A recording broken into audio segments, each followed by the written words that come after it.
Hello guys, I hope आप सब बढ़िया होंगे। So first of all sorry for let this video because कोई टेक्निकल इशू हो गया था जिस वजह से हमारी वीडियो नहीं आ पा रही थी, but now everything is fine. So आज का हम जो भी टॉपिक है वो स्टार्ट करते हैं। सो आज का जो हमारा टॉपिक है वो एरे है, ठीक है। इससे करने से पहले हम अपनी गाड़ी को थोड़ा रिवर्स मोड पे लेके जाते हैं, मतलब कि थोड़ा रिवाइज कर लेते हैं कि हमने क्या क्या कर चुके हैं, ठीक है। तो हम हमारा टॉपिक क्या चल रहा था, डेटा टाइप्स, ठीक है, जिसमें हमने सबसे पहले क्या किया था, हमारा बेसिक डेटा टाइप्स, ठीक है, जिसके हमने टाइप्स किए थे इंट, फ्लोट, कैर, डबल, बिग कैर, बुल, वॉइड, ये सब हम कर चुके थे, ठीक है। इन्हें एक्सप्लेन करके हम समझ भी चुके थे और इनके विद प्रोग्राम भी हम डिक्लेरेशन कर चुके थे, है ना। सेकंड हम कर रहे थे हमारा डिराइव्ड डाटा टाइप, जिसमें हमने फंक्शन कर लिया था। फंक्शन कितने टाइप के होते हैं, टू टाइप्स के होते हैं, प्री डिफाइंड और यूजर डिफाइंड। तो यहाँ तक हमारा फिनिश हो चुका था। आज जो हम करने वाले हैं वो हम एरे करने वाले हैं। ये भी बहुत अच्छा कॉन्सेप्ट है, थोड़ा एडवांस कॉन्सेप्ट है, तो आपको और भी अच्छे से क्लियर हो जाएगा। सो हम स्टार्ट करते हैं। What is array in C plus plus? Array is a collection of elements of the same data type that are stored sequentially in memory. तो हमारा जो एरे होता है वो कलेक्शन होता है, मतलब कलेक्ट करता है डेटा टाइप्स को, सेम डेटा टाइप्स को, और स्टोर करता है सिक्वेंशली मेमोरी के अंदर। मतलब कि वो हमारे एलिमेंट को कलेक्ट करता है और उनको स्टोर करता है सीरियल वाइज, ठीक है। तो इसको हम एक एग्जांपल के थ्रू समझ लेते हैं। जैसे कि अभी तक हमने जितने भी प्रोग्राम किए हैं उसमें हम लोग क्या करते थे कि हमें चाहे जितने भी नंबर चाहिए होते थे उसके लिए हमें क्या करना पड़ता था, उस नंबर को अलग अलग वेरिएबल में स्टोर करवाना पड़ता था उसे प्रिंट करवाने के लिए, ठीक है। तो कैसे करते थे हम लोग कि मान लो हमें 1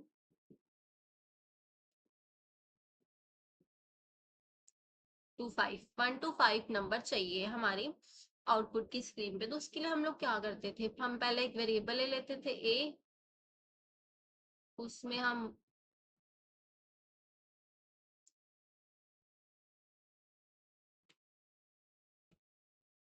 नंबर डाल देते थे, जितने भी हम नंबर चाहिए होते थे, ए, बी, सी, डी, जहां तक भी हमें नंबर चाहिए होते थे वहां तक अलग अलग वेरिएबल लेते थे, उसको स्टोर करते थे। जिससे क्या होता था, हमारा टास्क जो है वो बहुत बढ़ जाता था, हमारा टाइम बहुत ज्यादा वो लेता था, है ना। इससे हमारा बहुत ज्यादा टाइम लगता था और हमें बार बार उस चीज को लिखना पड़ता था, ठीक है। सो हमारे इसी टास्क को इजी बनाने के लिए हमें एक स्ट्रक्चर प्रोवाइड किया गया है जिसका नाम है एरे, ठीक है। ये क्या करता है, एक तो हमारे टास्क को इजी बना देता है और हमारे प्रोग्राम को थोड़ा एडवांस प्रोफेशनल टाइप का बना देता है। तो जहां तक हम बड़े बड़े जो प्रोग्राम देखते हैं वहां पे एरे का यूज किया जाता है ज्यादातर, क्योंकि ये हमारे टास्क को इजी बना देता है। तो ये कैसे इजी बनाता है हम इसकी सिंटेक्स के थ्रू समझेंगे, ठीक है। तो सबसे पहले हम कोई भी प्रोग्राम करते हैं उसके लिए सबसे पहले हमें डेटा टाइप लेनी पड़ती है। तो यहाँ पे हम टाइप डिफाइन करेंगे, उसके बाद एरे का आप जो भी नेम लेना चाहते हैं वो लिख सकते हैं एज योर विश, ठीक है। उसके बाद हम साइज लेते हैं। तो साइज में हम, आप सोच रहे होगे क्या साइज का मतलब क्या है। साइज का मतलब ये है कि अगर हम चाहते हैं कि हमने हमारी 5 वैल्यू प्रिंट करवानी है तो यहाँ पे हम 5 साइज लेंगे, ठीक है। जिस अकॉर्डिंग हमने हमारी वैल्यू प्रिंट करवानी है उसी अकॉर्डिंग हमने अपना साइज लेना है, ठीक है। तो size is most important in this program, ठीक है। तो उतना ही साइज लेना है जितनी हमें वैल्यू चाहिए, ठीक है। तो इसमें हमने दो सिंटैक्स लिए हैं, दोनों में डिफरेंस बता देते हैं। एक है हमारा यूजर थ्रू, एक है विदाउट यूजर थ्रू, ठीक है। जो ये हमारा, ये है यूजर थ्रू। जैसे कि हमने यहाँ पे अब साइज ले लिया ना, हमने वैल्यू नहीं डिफाइन की, हमने इनको बता दिया है कि हमने 5 साइज लिया है। वैल्यू हम बाद में बताएंगे आउटपुट की स्क्रीन पे, जैसे कि हम वहां पे लिखेंगे कि एंटर वैल्यू। तो हमारी जो वैल्यू है वो हमारे पास, हम उनको बता देंगे कि हमने ये वैल्यू लेनी है और वो प्रिंट करके दे देंगे। तो ये हो गया हमारा यूजर थ्रू। ये विदाउट यूजर थ्रू की मतलब प्रोग्राम में डिफाइन कर रहे हैं और आउटपुट की स्क्रीन में वही वाली वैल्यूज आ रही है। तो कहाँ पे, यहाँ पे हम हमारी टाइप दे देंगे, उसके बाद एरे का नेम, देन साइज, और यहाँ पे वो वैल्यूज दे देंगे। मान लो कि यहाँ हमने 3 साइज दिया है तो यहाँ में 3 वैल्यू दे देंगे, 10, 20, 30, ठीक है। कोई वाली वैल्यू हमारी आउटपुट की स्क्रीन पे हमें शो कर आ जाएगी। तो ये डिफरेंस है हमारे इन दोनों सिंटेक्स में। और सबसे इम्पॉर्टेंट बात ये है कि इसका जो सिंटेक्स हम देख रहे हैं एरे का, उसमें क्या है, हमें टाइप बतानी पड़ रही है, एरे का नेम बताना पड़ रहा और उसका साइज बताना पड़ रहा। पर आगे जाके जब आप जावास्क्रिप्ट या फिर पीएचपी करोगे ना, और उसमें आप एरे का कॉन्सेप्ट करोगे, उसमें पता क्या डिफरेंस होता है, हमें ओनली एरे का नेम और वैल्यू डिफाइन करनी होती है, ना ही हमें टाइप बतानी होती है। ठीक है,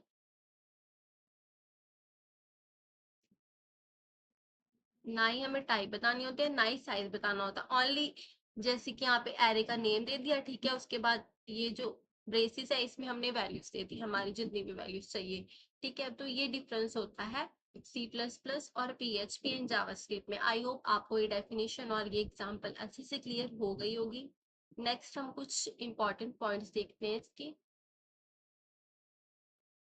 तो सबसे पहला जो पॉइंट है वो है the index of array always start with zero. मतलब कि जो हमारा इंडेक्स होता है एरे का, वो जीरो से स्टार्ट होता है। चाहे आपने यहाँ पे देखा है कि मतलब एरे की हमने जो साइज लिया है वो 3 लिया है और यहाँ पे वैल्यूज भी 3 ली है, तो आपको ये लग रहा होगा कि वैल्यूज का मतलब जो स्टार्ट होती हैं, ठीक है, वो 1 to 3 होगा, है ना।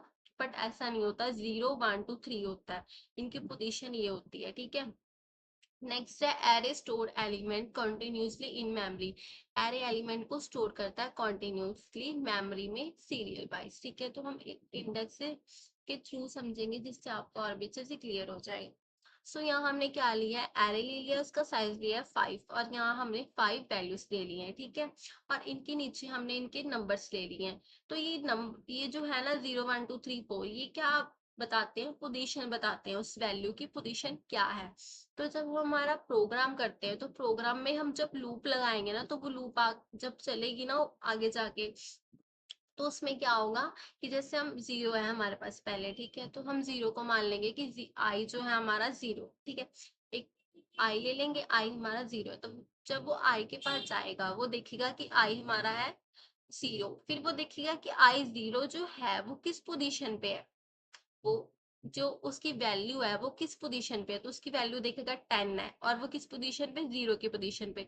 तो हमारा जो ट्रेंड सबसे पहले जो हमारा 10 है वो हमारा प्रिंट होकर आ जाएगा। ठीक है, उसके बाद इसमें इंक्रीमेंट होता है ना, आप बता रहे हो वैल्यू को तो इसलिए इंक्रीमेंट होता है, अगर आप घटाना चाहते हो तो डिक्रीमेंट होगा। ठीक है, तो इंक्रीमेंट कैसे होगा, पहले जो आई था वो 0 था, फिर जब वो 1 बन जाएगा तो उसकी वैल्यू क्या हो जाएगी, 20। ठीक है, फिर वो देखेंगे इसकी वैल्यू 20 है, फिर हमारा 20 प्रिंट होकर आ जाएगा, फिर 30 40 50 ऐसे ही सीरियल वाइज हमारी वैल्यूज हमारे पास प्रिंट होकर आ जाएंगी। सो आई होप आपको यहाँ तक अच्छे से क्लियर हो गया हो।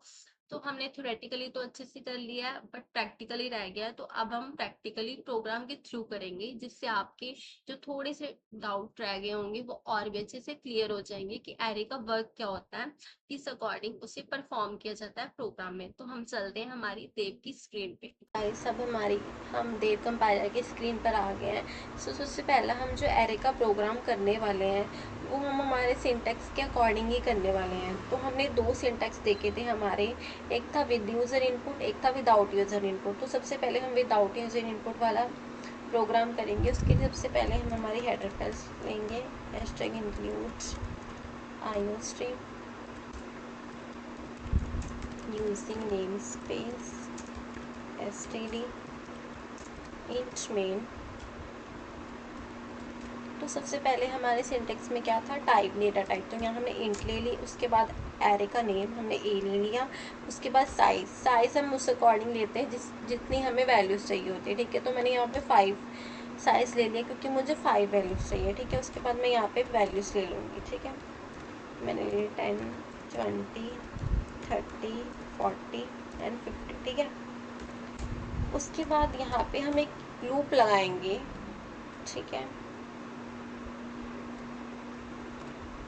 सबसे पहला जो हमारा आई 0 रखेंगे, देन उसको कहाँ तक, 5 तक लेके जाएंगे, उसके बाद आई plus plus.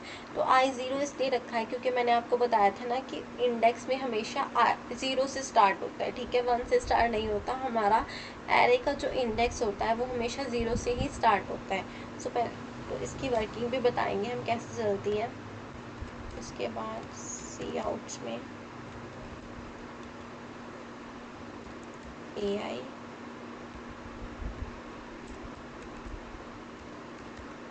Handle next line के लिए।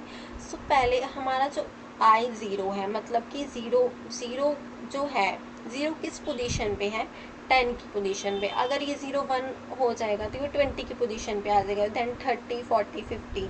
जब ये लूप चलेगी तो इसका इंक्रीमेंट होगा, क्योंकि पहले ये 0 है, फिर कहाँ तक इसको लेके जाना है हमने, 5 तक, क्योंकि हमने इसका एड्रेस 5 लिया है, ठीक है। उसके बाद ये इंक्रीमेंट होगा, तभी हमारी जो वैल्यूज़ है हमारे पास स्टोर होके आएंगी। यहाँ पे AI इसलिए लिया है कि एड्रेस, मतलब जो हमारी वैल्यूज़ हैं वो आई में जो हमारी वैल्यूज़ दी हैं वो हमारी प्रिंट होकर आ जाए। ए के एड्रेस जो है आई, उसमें जो हमारी वैल्यू है वो हमारी प्रिंट होकर हमारे पास आ जाए, ठीक है। यहाँ पे हम इंट लगाना भूल गए, ठीक है। सब हम इसको कंपाइल करेंगे, देन रन। आप देख सकते हैं हमारी वैल्यूज हमारे पास आ गई हैं, 10 20 30 40 एंड 50, ठीक है। सो ये था हमारा विदाउट यूज़र इनपुट, कि यहाँ पे आउटपुट की स्क्रीन पे यूज़र ने कोई इनपुट नहीं लिया। और अगर हम चाहते हैं कि हमारी आउटपुट की स्क्रीन पे ऐसा लिख के आए कि एंटर एलिमेंट करे यूज़र, अपने अकॉर्डिंग जो भी एलिमेंट उसे लेना है वो फिर हमारे प्रिंट होकर आ जाए, तो वो प्रोग्राम कैसे होगा वो भी हम आपको दिखाते हैं। उसके लिए हम यहाँ से पहले इसको हटाएंगे, हमारी वैल्यूज़ को। एड्रेस आप चेंज भी कर सकते हैं अपनी वैल्यू के अकॉर्डिंग, मैंने यही रखा है, ठीक है। उसके बाद हम सी आउट्स में करेंगे एंटर एलिमेंट्स, ठीक है। फिर हम फोर लूप चलाएंगे सीन के लिए, क्योंकि हमें हमारी वैल्यू सीन करवानी है ना यूज़र से, इसलिए मिलेंगे AI, ठीक है। ये हमारी फोर लूप थी सीन के लिए, मतलब यूज़र के लिए। अब जो सेकेंड वाली हम लूप लेने वाले हैं वो हमारी आउटपुट के लिए। यूज़र और सीन और सी आउट दो हमारी फोर लूप चलती है। इससे आपका अगर इसमें कंफ्यूजन होगी ये भी क्लियर हो जाइए कि हमने 2 बार लूप क्यों चलाई है, ठीक है। 0 5 5।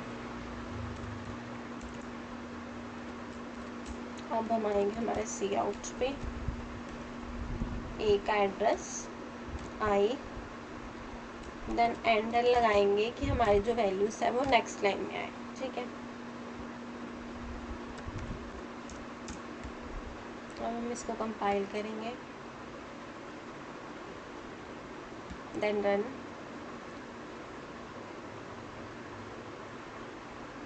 और यहाँ पे एंटर एलिमेंट्स बोल रहा है कि 5 एलिमेंट्स एंटर करो, तो यहाँ पे हम करते हैं 1 2 3 4 5। ये देखिए हमारे 5 एलिमेंट हमारे पास प्रिंट होकर आ गए, 1 2 3 4 5, ठीक है। अब नेक्स्ट एक ना, हमेशा एग्ज़ाम में वो क्वेश्चंस पूछा जाता है कि अगर हमारी जो वैल्यूज़ है वो उसको रिवर्स मोड में करना हो, मतलब कि जो हमारी फर्स्ट में वैल्यू है वो लास्ट में आ जाए, और जो लास्ट में फर्स्ट में आ जाए, तो वो उसको हम कैसे करेंगे। उसके लिए हम आपको कुछ नहीं करना होता, बस थोड़ा सा चेंजेस करना होता है। कैसे, जो ये आई है इसको हम 4 कर देंगे और 0 को डिक्रीज कर देंगे रिवर्स मोड में करने के लिए, ठीक है, इक्वल टू 0, ठीक है। कंपाइल करवाएंगे,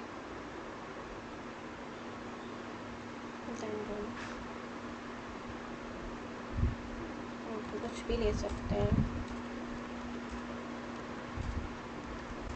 ये देखिए जो हमारी लास्ट में वैल्यूज ली थी ना हमने, वो हमारी फर्स्ट में आ गई। जैसे 66 था हमारा लास्ट में, फिर 55 45, ये हमारी रिवर्स होके आ गई है, मतलब कि लास्ट वाली वैल्यू फर्स्ट में आ गई है। इसको कहते हैं रिवर्स मोड वाला program. So I hope guys आपको यहाँ तक अच्छे से एरे का कॉन्सेप्ट अच्छे से क्लियर हो गया हो, कोई दिक्कत की बात ना आई हो। सो हमने ये पूरा कंसेप्ट बहुत अच्छे से क्लियर कर लिया। और एक और बात, हमारी जो एरे होती हैं वो 2 टाइप्स की होती है, 1 डिमेंशनल और 2 डिमेंशनल। अभी हमने वो टाइप्स नहीं किए हैं क्योंकि आप बोर हो जाते, कुछ ज़्यादा ही हो जाता। सो फिलहाल के लिए इतना कॉन्सेप्ट काफ़ी है, नेक्स्ट वीडियो में हम उसकी टाइप्स करेंगे। So thank you so much guys for watching this video, thank you.